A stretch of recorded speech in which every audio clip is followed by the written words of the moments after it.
அன்புடன் இனிமையான வணக்கம் நண்பர்களே. திரிரத்தினங்கள் அப்படிம்பாரு நம்ம மகாவீரர் வீரமா முனிவர். நன்னம்பிக்கை, நல்லறிவு, நன்னடத்தை, இந்த மூன்றும் திரிரத்தினங்கள்பாங்க. நல்ல நம்பிக்கை இருக்கணும், நல்ல நடத்தை இருக்கணும், நல்ல அறிவு இருக்கணும். சரிங்க. இப்போ பஞ்சரத்தினங்கள்னு ஒன்று பார்ப்போம்.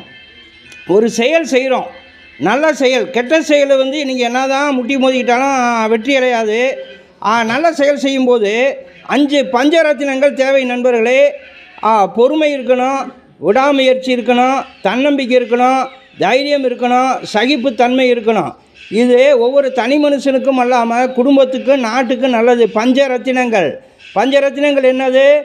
பொறுமை 1, விடாமுயற்சி 2, தன்னம்பிக்கை 3, தைரியம் 4, சகிப்புத்தன்மை 5. நண்பர்களே ஞாபகத்தில் வச்சுக்கோங்க. பொறுமை, விடாமுயற்சி, தன்னம்பிக்கை, தைரியம், சகிப்புத்தன்மை 5 இருக்கணும் ஒவ்வொரு தனி மனுஷனுக்கும், குடும்பத்துக்கும், நாட்டுக்கும். ஆகவே பஞ்சரத்தினங்களை கடைபிடிப்போம். திரிரத்தினங்களாகிய நன்னம்பிக்கை, நல்லறிவு, நன்னடத்தையோடு பொறுமை, விடாமுயற்சி, தன்னம்பிக்கை, தைரியம், சகிப்புத்தன்மை ஆகிய பஞ்சரத்தினங்களை கடைபிடிப்போம். வாழ்க்கையில் வெற்றி பெறுவோம். வாழ்க்கையில் அமைதி பெறுவோம். அமைதி இருந்தால்தான் வெற்றி கிடைக்கும்.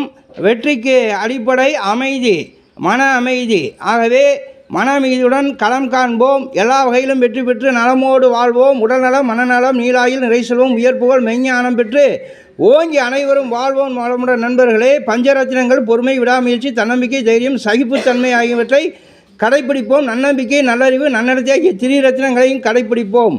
பஞ்சரத்தினங்கள் மறந்து விடாதீர்கள். பொறுமை, விடாமுயற்சி, தன்னம்பிக்கை, தைரியம், சகிப்புத்தன்மை ஆகியவற்றை மனதில் நன்றாக பதிய வைத்து செயல்படுவோம் நண்பர்களே. வாழ்த்துக்கள்.